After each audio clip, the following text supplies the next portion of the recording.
সনে কার্তিক গণেশ লক্ষ্মী সরস্বতী, শিবের সনে কার্তিক গণেশ লক্ষ্মী সরস্বতী। আশ্বিন মাসে বাপের বাড়ি আসেন ভগবতী।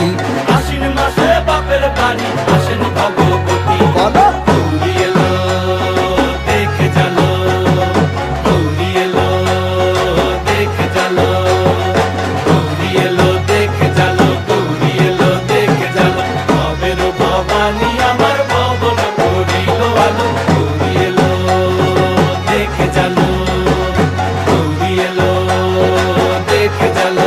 ও দেখি সিংহের উপর উইঠা চুরি, অসুরের টিকি ধরি গলায় দিছে সাপ জড়াইয়া বুকে মারছে খুঁজা। কি